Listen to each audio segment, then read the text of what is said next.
Hello everyone, आप सभी का स्वागत है इस यूट्यूब चैनल पर। तो आज हम इस वीडियो में बात करेंगे preamble of the Indian constitution. ठीक है कि जो कॉन्स्टिट्यूशन ऑफ इंडिया है उसका प्रीएम्बल क्या कहता है, इसका प्रीएम्बल क्या है। और पता है इस वीडियो में हम वो चीज़ें देखेंगे जो काफ़ी सारे ऑब्जेक्टिव्स क्वेश्चंस जैसे CUET हो गया, इन सब चीज़ों में ये सब पूछे जाते हैं। काफ़ी और भी एंट्रेंस एग्ज़ाम्स में ये चीज़ें पूछी जाती हैं। तो ये ना बेसिक चीज़ हम इसमें एक्सप्लेन मतलब समझेंगे कि प्रीएम्बल जो है इंडियन कॉन्स्टिट्यूशन का क्या बोलता है, ठीक है, या फिर क्या है। तो जैसे कि हम देख रहे हैं यहाँ पे द कॉन्स्टिट्यूशन ऑफ इंडिया, यहाँ पे बगल में आपको प्रीएम्बल दिख रहा होगा हमारा। तो हाँ, एक चीज़ और मैं बताना चाहती हूँ इससे पहले, स्टार्ट करने से पहले। प्रीएम्बल जो है ना ये क्या है, जैसे फॉर एग्जांपल दे दूँ, जैसे कि बुक होती है हमारी स्कूल की, है ना, देखी होगी सबने बुक।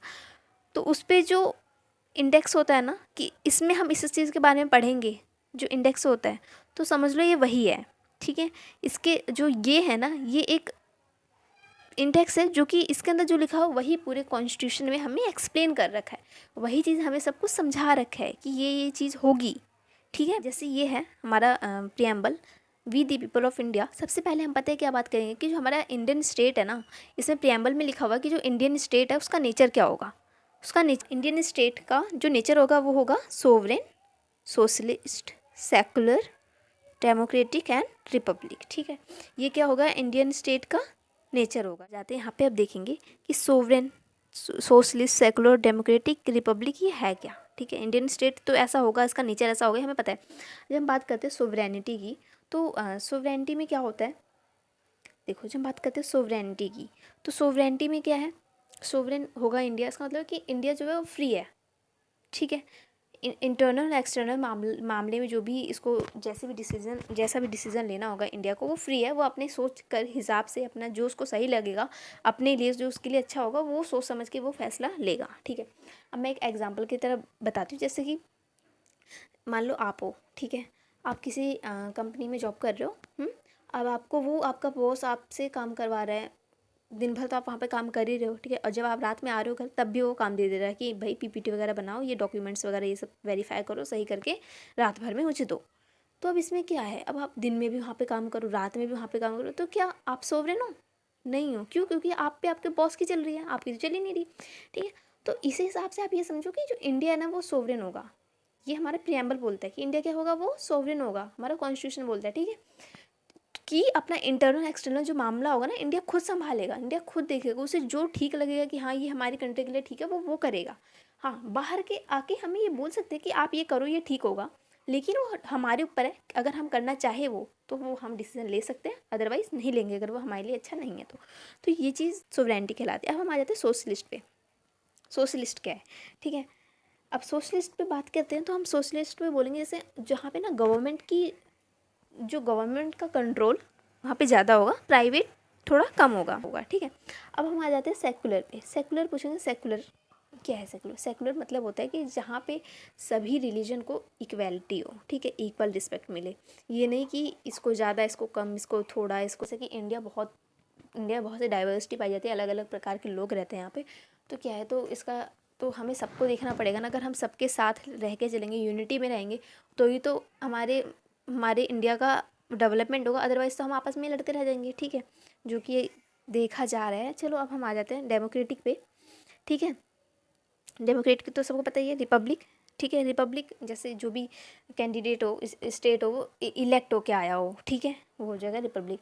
अब हम आ जाते हैं, अब हमने जैसे इंडिया का जो स्टेट वो नेचर होगा वो तो हमने देख लिया। ठीक, एक और हम ना नेक्स्ट वीडियो में हम बात करेंगे जस्टिस, लिबर्टी एंड इक्वलिटी और फ्रेटर्निटी। ठीक है, ये हम नेक्स्ट वीडियो में देखेंगे, इसको एक्सप्लेन भी करेंगे। अभी मैं ना सबसे इंपॉर्टेंट चीज़ बताने जाती हूँ जो कि एग्जाम में आता है, ऑब्जेक्टिव्स में आ जाते हैं, एंट्रेंस में आते हैं, क्वेश्चन। वो है ये, जो हमारा कॉन्स्टिट्यूशन है ना, वो कब अडॉप्ट किया था, अडॉप्ट किया गया था 26 नवंबर 1949 को हमने कॉन्स्टिट्यूशन अपना रेडी कर लिया था। ठीक है, हमने तैयार कर लिया था अपना कॉन्स्टिट्यूशन, एडॉप्ट कर लिया था। लेकिन इसको इम्प्लीमेंट कब किया गया था, लागू कब किया गया था हमारा संविधान, हमारा कॉन्स्टिट्यूशन 26 जनवरी 1950। तो ये चीज़ ध्यान में रखना है कि हमारे कॉन्स्टिट्यूशन को अडॉप्ट किया गया था 26 नवंबर 1949, लेकिन इसको इम्प्लीमेंट कब किया गया? 26 जनवरी 1950, ठीक है, 26 नवंबर और 26 जनवरी। तो ये चीज़ थोड़ा ध्यान में रखना, 1949 और 1950, ठीक है। हमारे कॉन्स्टिट्यूशन को बनने में कितना टाइम लगा था? 2 साल 11 महीने 18 दिन, ठीक है।